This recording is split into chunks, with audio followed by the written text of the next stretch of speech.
اللہ کے راستے کی محنت ضرور کرو، اللہ کے راستے کی محنت ضرور کرو کہ اللہ کے راستے کی محنت جنت کے دروازوں میں سے ایک دروازہ ہے۔ ایک محنت پر پہنچ گئے تو دروازے پر پہنچ گئے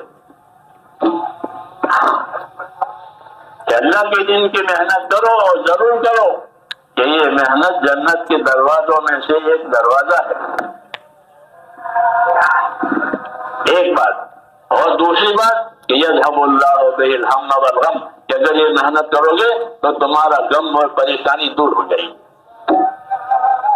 آپ لوگ پریشان ہیں، ہاں پریشانیوں کی بارش ہو رہی ہے، اس کا علاج بتایا کہ اس کام میں لگو تو جنت کا دروازہ ہے، دروازے پر پہنچ گئے۔ جی ہاں، دوسرا کہ اس کی وجہ سے تمہارے غم کو، تمہاری پریشانیوں کو اللہ تعالیٰ اٹھا لیں گے۔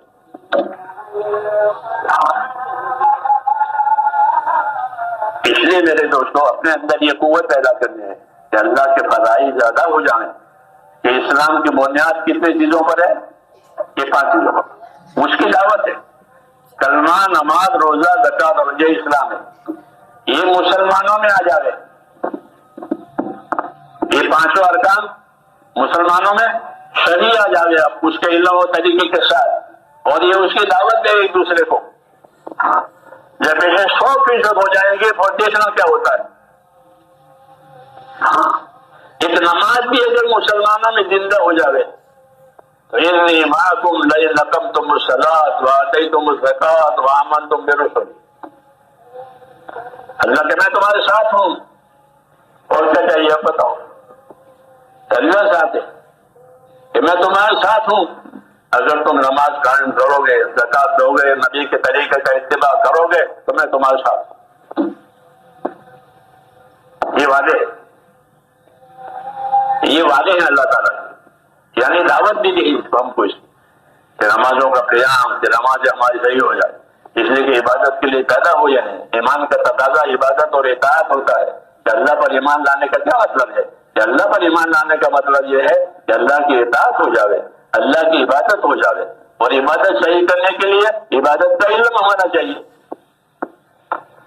عبادت کا علم ہونا چاہیے۔ جب عبادت کا علم ہوگا تو عبادت صحیح ہوگی، عبادت کا علم نہیں ہوگا تو کیسے ہوگی؟ حج کرے تو حج کا علم ہونا چاہیے، نماز پڑھے تو نماز کا علم ہونا چاہیے، زکوٰۃ دے تو زکوٰۃ کا علم ہونا چاہیے، ورنہ کیسے ہی ہوگا؟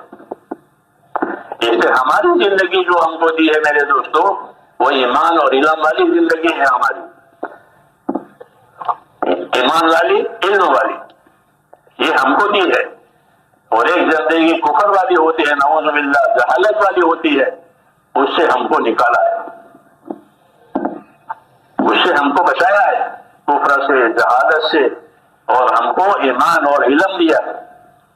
اور دعوت اسی کی ہے کہ زندگی میں ایمان آوے، زندگی میں دین کا سیکھنا سکھانا آوے، زندگی میں جو حقوق اللہ تعالیٰ نے قائم کیے ہیں وہ حقوق ہماری زندگی میں قائم ہو جائے، یہ کام کا مقصد ہے۔ اگر یہ ہوا تو پھر اللہ کی طرف سے آسمانوں سے بھی برکتیں آئے گی اور زمین سے بھی برکتیں آئے گی۔ وَلَوْ أَنَّ أَهْلَ الْقُرَىٰ آمَنُوا وَاتَّقَوْا لَفَتَحْنَا عَلَيْهِمْ بَرَكَاتٍ مِّنَ السَّمَاءِ وَالْأَرْضِ، یہ شہروں میں بسنے والے، بستیوں میں بسنے والے لوگ اپنی زندگی ایمان تقوی پر لاوے، کس پر لاوے؟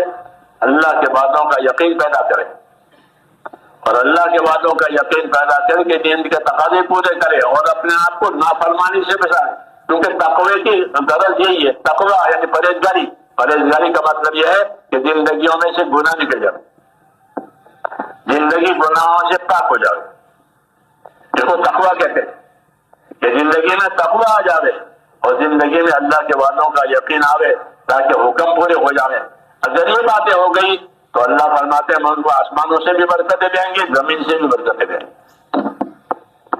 مسلمان کو برکت بھی ملتی ہے، بدلہ بھی ملتا ہے۔ نماز کی برکت بھی ہوتی ہے، نماز کا بدلہ بھی ہوتا ہے۔ زکوٰۃ کی برکت بھی ہوتی ہے، زکوٰۃ کا بدلہ بھی ہوتا ہے۔ ذکر کی برکت بھی ہوتی ہے، ذکر کا بدلہ بھی ہوتا ہے۔ دوہرا ڈبل ڈبل، ایمان کی برکت سے کہ ان کو برکات بھی دی جائے گی اور ان کو بدلہ بھی دیا جائے گا. بدلہ ان کے اخلاص اور محنت کے بقدر ہوگا کہ جتنا اخلاص اتنا بدلہ، جتنی محنت اتنا بدلہ. ہاں، اور چونکہ اللہ کا حکم مان کر کے کام کیا ہے اس لیے ماننے کی برکتیں ملے گی. تو ہمارا یہ سارا نظام ہے میرے دوستوں کہ ہمارا جو کام بنے گا اور ہماری جو کامیابی ہوگی وہ دین سے ہوگی. اور دین اسی کا نام ہے کہ ایمان میں کمال آوے، کہ ایمان کے کمال کی وجہ سے گناہوں سے رک جاوے، فرائض ادا ہو جائیں، حقوق ادا ہو جائیں لوگوں کے، اور زندگی عبادت والی بنے، فرائض بھی ادا ہو جائیں، نوافل بھی ادا ہو جائیں، کیونکہ عبادت کے لیے پیدا کیا ہے. تبلیغ میں نکل کر عبادت کا ذوق نہیں بنا تو کچھ نہیں ہوا، کچھ نہیں ہوا. رسم ہے جا کر آ گئے کہ نہیں، تبلیغ میں پھر کر کے عبادت کا ذوق پیدا ہوتا ہے. تراہم رکعا سجدا یبتغون فضلا من اللہ ورضوانا. صحابہ کے بارے میں کہ تم اصحاب محمد کو دیکھو گے تو کس حال میں دیکھو گے کہ رکوع کرنے والے پاؤ گے، سجدہ کرنے والے پاؤ گے، یعنی عبادت کے ذوق شوق والے پاؤ گے ان کو. تبلیغ کا اثر ہے کہ آدمی تبلیغ میں ہے اور عبادت کا شوق نہیں پیدا ہوا، عبادت کا شوق نہیں پیدا ہوا، یہ تبلیغ ہضم نہیں ہوئی. ہاں جی ہاں، کہ جب یہ ہضم ہوتی ہے تو اندر عبادت کا ذوق شوق پیدا ہوتا ہے، اللہ سے تعلق پیدا ہوتا ہے. یہ دیکھنا ہے کہ ہم اپنا وقت لگا رہے ہیں، صلاحیتیں مال الحمدللہ لگ رہا ہے، تو اندر کیا پیدا ہو رہا ہے. اجتماعی طور پر تو دعوت دی جائے گی اور انفرادی طور پر یہ دیکھا جائے گا کہ مجھے کتنا اثر ہوا. جیسے دوا حنن ہوتا ہے کہ انفرادی طور پر ہر بیمار کو دیکھا جاتا ہے کہ بیماری کا کتنا اثر ختم ہوا اور دوا کا کتنا اثر قائم ہوا. یہی دیکھتے ہیں کہ بیماری کا کتنا اثر ختم ہوا اور دوا کا کتنا اثر.